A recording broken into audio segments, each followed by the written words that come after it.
Nama saya Brem ya, biar lebih viral lagi. Kalau siapa mau ngotot lagi, nama saya Brem, saya dari Demokrat, dan saya adalah sekjen daripada Satu Hati Malaysia. Terima kasih.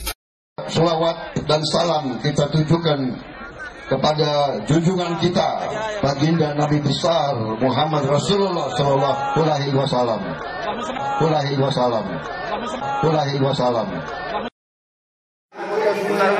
Oke, inilah dia tempat lokasi penyimpanan suara yang sudah tidak tahu kita ini punya siapa.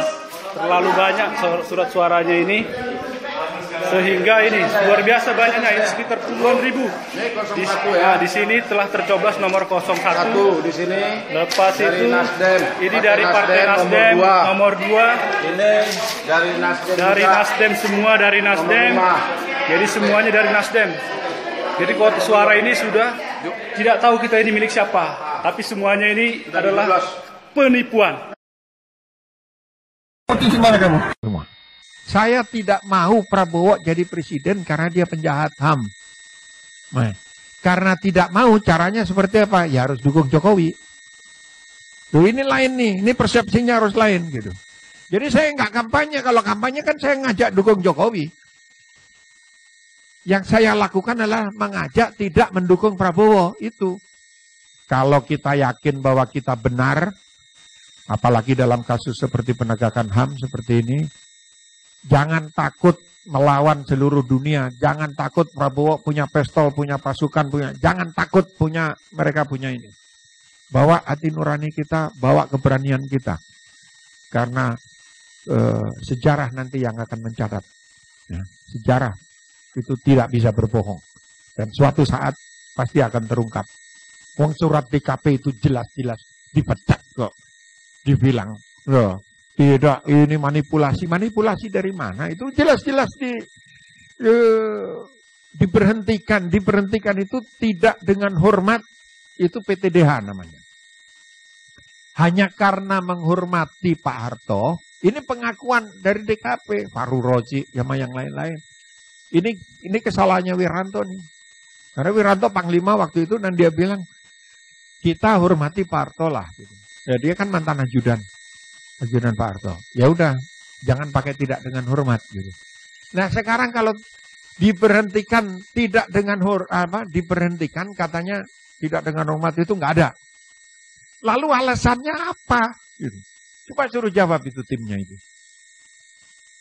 Ada sahabatnya Prabowo dari kecil yang menjadi Fadlison dulu, yang pasang badan untuk Prabowo sebelum ada Fadlison. Orang itu namanya Farid Prawira Negara. Tiba-tiba nelpon saya. Terus Ki, jangan mundur. Terus saya tanya, kenapa lu ngomong gini? Bukannya konsultannya Prabowo.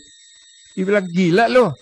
Gue temannya Prabowo dari kecil. Tapi kalau sekarang dukung dia jadi presiden, Ki, gue masih punya hati. Ini omongannya Farid. Kalau sekarang Fadlison yang pasang badan, tanya aja, Fadlison itu pengusaha apa?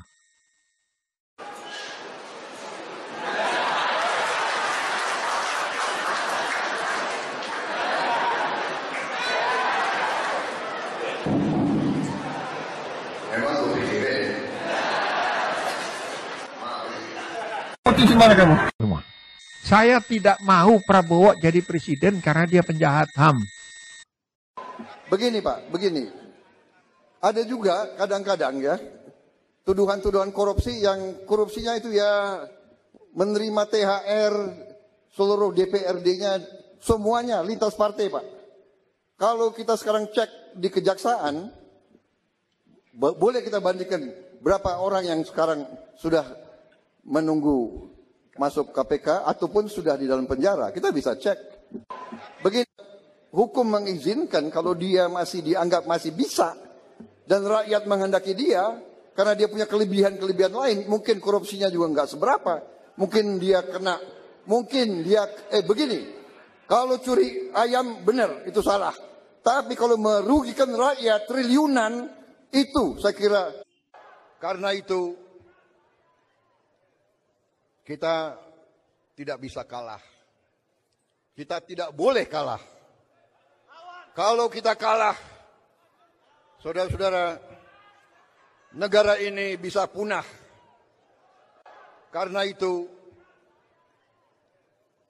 kita tidak bisa kalah. Kita tidak boleh kalah. Kalau kita kalah, saudara-saudara, negara ini bisa punah. 16 tahun di Barat. Saya dari elit Indonesia yang terus terang saja kiblatnya ke Barat. Kau pemimpin asing-asing. Kau pemimpin asing-asing. Oh ya, oh ya, oh ya, bongkar. Oh ya, oh ya, oh ya, bongkar. Ada sun regis.